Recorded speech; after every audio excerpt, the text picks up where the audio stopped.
Greetings, Minecrafters! I am Nate T. Bird, and welcome back to Let's Make a Map Episode 2. First off, I want to thank you for all of the support on the previous episode. It seems like a lot of you are very excited to see this series continue and to see this map made. So for sure, we will continue it.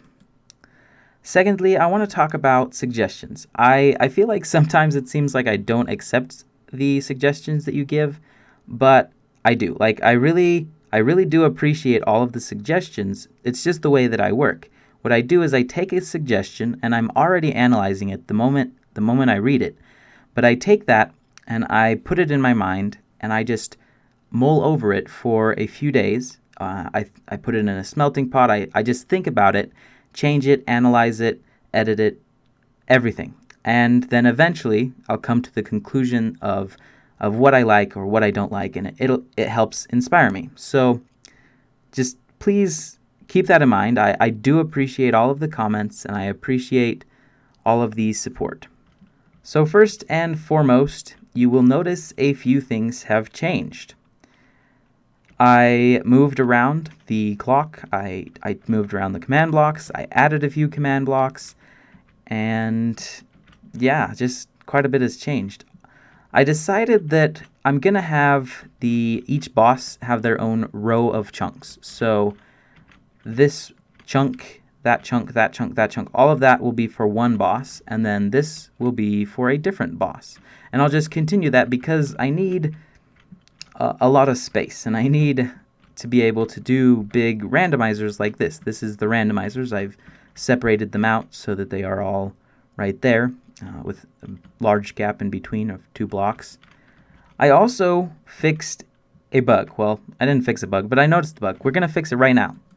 So in the last episode, we were trying to create a randomizer by executing at the boss, or in this case, I also changed it to a cow. Every time their attack timer score reaches 100, we execute at what we were trying to do is a random armor stand that is named the boss random. But instead of doing random, we did at E, which means that we're selecting all of the entities that match this. But then we added C equals, which is essentially the count is 1. So we're only going to do this for 1. Yeah, it's not random. It does the same entity every time. So to fix this, we need to not use the at E selector. We need to use the at R selector. This will target a random entity. And then we also don't need this C equals 1 because the at R selector automatically only targets one entity. And now it's fixed. So these are actually random now, which is beneficial. So let me explain what this is. I've been trying to figure out what kind of special attacks I should give the bosses. I want the bosses to have like a basic attack to where they just go and attack the player, but I also want them to have a few special attacks. Maybe it's minion summons, maybe it's an attack that they charge up and then you can actually dodge the attack if you're paying attention, or maybe it's, who knows. There's a range of different types of attacks. So this is all just for one special attack. This is a charge attack. So the cow, in this case we made the boss a cow, will charge up and then he will physically actually charge forward and damage any players in his path. So let me show you that in action. Here we have the boss. We can just summon him. He's a cow boss. And then once a few seconds pass, he will charge up. You should be able to see it. He turned a direction, he's got smoke, and then he charges forward. It looks a little bit derpy because the cow, he turns when he charges. He's charging sideways, which I don't like. I'd like him to just charge in one direction, but he, for some reason, looks in different directions sometimes. So let's go ahead and just kill the cow. Type equals cow. Just so that he's not making a bunch of noise and ruckus. So what happens is the cow, once it reaches 100, will randomly activate one of these 4 random attacks. And each one of these is the same, just for a different direction. So the cow either charges this way, this way, this way, or this way. Just the different directions. First thing that happens is we set his AI so that he has none. So this just freezes him in place. He won't move around. And then we teleport him to face a specific direction, because I want you to be able to see where the cow is going to be charged so that you have the chance to dodge it. Then it plays, does some particles on the cow, and then it plays a sound, plays more sounds, more particles. This is just periodically charging up, and then sounds and particles again. And then finally, we set his charge score to 1. So cow charge to 1. This just means that he is now charging. It's just so that we can damage the player only when he actually is charging, rather than just like you're sitting there. The cow's just sitting there and you're taking damage for no reason. I want it to only be when the cow is actually moving. So that's what this is for. And then the command that happens in the same game tick, but just right after it, sets the cow's motion and AI with the entity data command. So first off, we're giving him his AI back so that he can move around, because for some reason I wasn't able to give him motion while he had his AI disabled, which I was kind of bummed out about, because I'd rather have the cow still be facing in a specific direction. But regardless, and then we give him some motion in the positive X direction. And then a redstone tick later, which is actually 2 game ticks, his cow charge score gets set back to 0. And the cow charge score comes into play right here. We have a command that is executing at all cows who are named cow boss, and who have a score of cow charge that is at least 1. So the cow is charging. Then we affect all of the nearby players within a radius of 2 with instant damage. So that's how I damage the player if the cow charges next to them. And that's only one thing that I did off camera in between episodes. The other thing that I did was added a health system. That's all of these command blocks in the back. I wanted the boss health to be displayed with the Wither boss bar, kind of like in vanilla Minecraft. So I set up a system that does exactly that. Right here we summon a dummy Wither. We name him whatever the boss is going to be named, and then we summon our boss. And what happens is when we damage the boss, you'll notice that the Wither over there is also taking damage. So it's almost as if this guy is displaying his health. And we're going to hide the Wither underneath the arena so you won't actually see him. You'll just see the boss bar. And so it'll appear as if the creeper is displaying his health on the top. So let's go ahead and kill at E. Well, actually, I need to show this to you. So once the creeper dies, I've also rigged it so that it kills the Wither as well. Creeper. Boom. So the Wither dies when the creeper dies as well. And that's this tiny itty bitty little system right here. It's just very simple. We're having the Wither boss execute the test for command to test to see if there is a boss, and if there is, this comparator will output true, which will turn this torch off. But once there is no longer a boss that is alive or loaded, then this will turn off and this torch will turn on, which will then kill the Wither boss. You might have noticed that there's 2 command blocks attached to each one of these. They are scoreboard commands. So we're setting the score of the creeper to is boss to 1. So that's my way of tracking that this creeper is the boss. And I use that in the health system to make it streamlined so that every boss can use the same health display system. And this one right here is just health tracker 1 for the Wither boss, just so that we know that this is the Wither that we're tracking the health, that is the health tracker. So, kind of makes sense. Now let's get to this. It looks intimidating, and trust me, it is. It was kind of a headache to put it together. I had to try to figure out how to position these command blocks so that all of these chunks don't have more than 63 command blocks clocking in them per tick. So yeah, it's kind of difficult, but I made it using Whoopi Concepts command block parser. It's a very helpful tool, especially when you need to do something like this. Essentially, it's just repeating the same commands 1,000 times. So there's one command that tracks the actual health of the boss, the actual boss, so that would be the creeper. And then there's another command that actually sets the health of the wither to whatever the health of the boss is. So, yeah, it's a lot. But using his command block parser, it made all of this so much easier because I could just type in a little bit of code and actually like program what I wanted the command block parser to do, and then it just generated all of these commands for me. So I'll just run over the commands real quickly. This one is setting the score for anybody that is a boss. So if the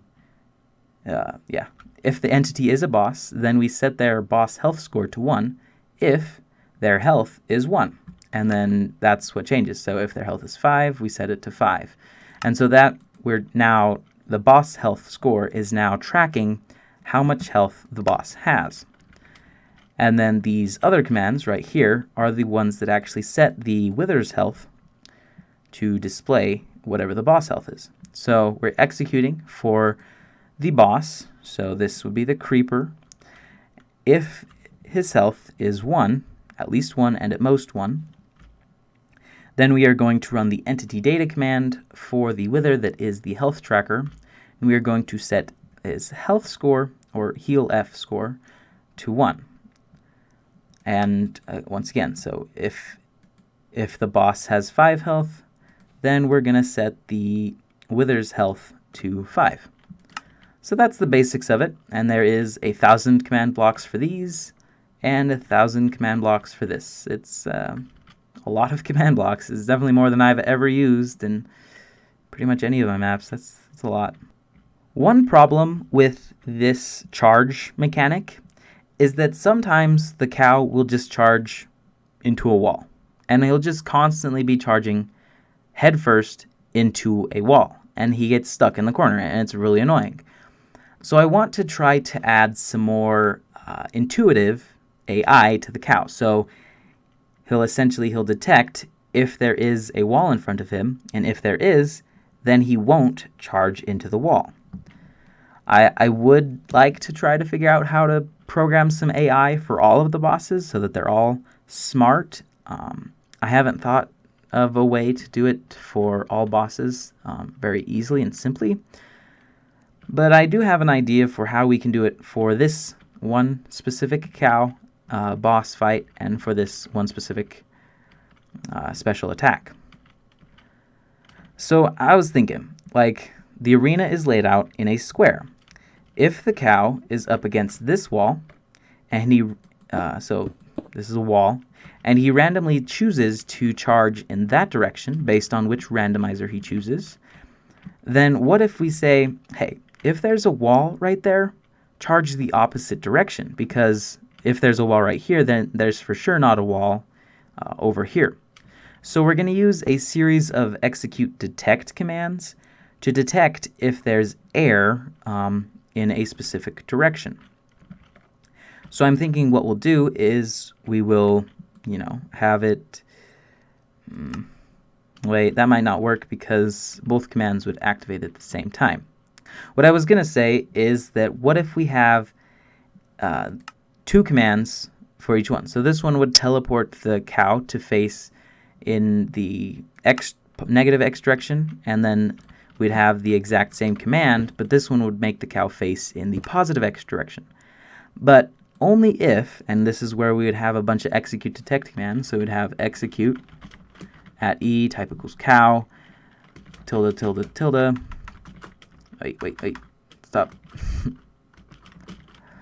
And then we would have detect. So if there is air in that direction, then charge in that direction. But if there's not air in that direction, then charge in a different direction.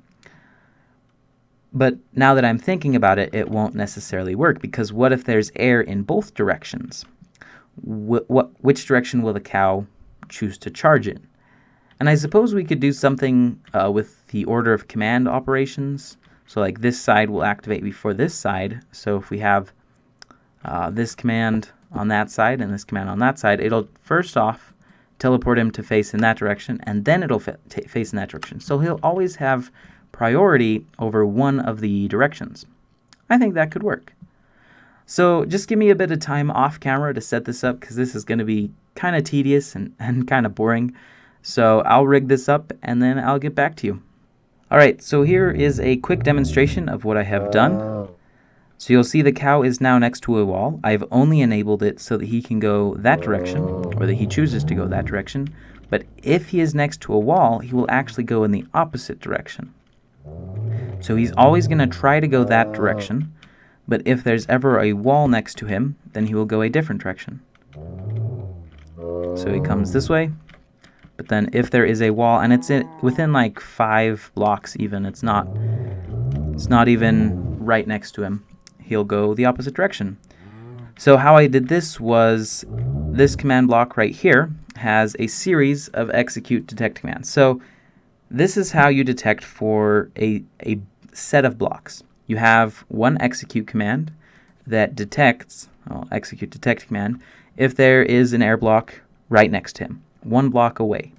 And then you have, if there is an air block next to him, 1 block away, then let's execute detect to see if there's one 2 blocks away.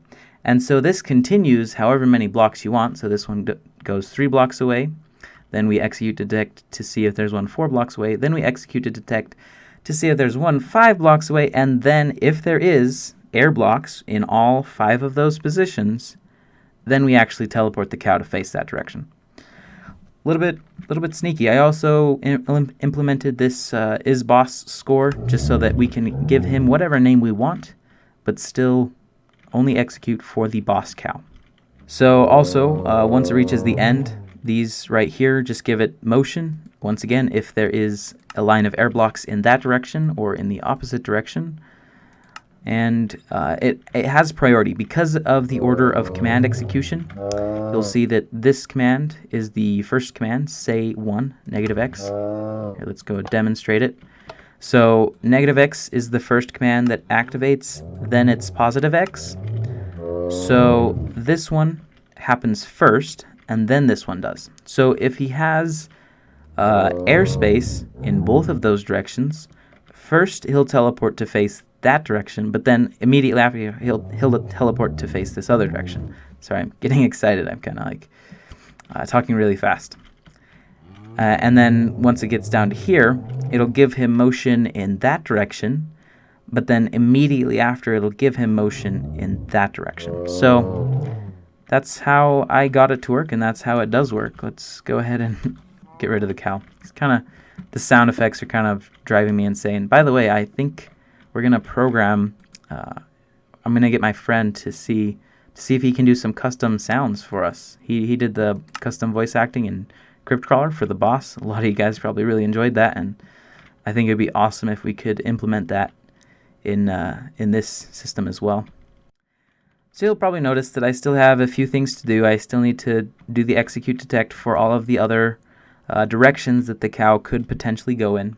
But I really like this added portion of AI, so now he's a little bit smarter than he was before.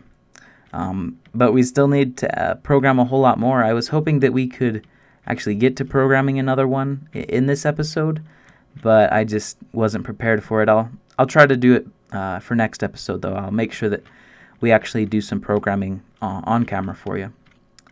So that's it for this episode. Thank you very much for watching. Once again, if you have any suggestions or feedback on how I can improve the map or this series in general, then please let me know down in the comments below. Also, if you enjoyed this, a thumbs up is always appreciated.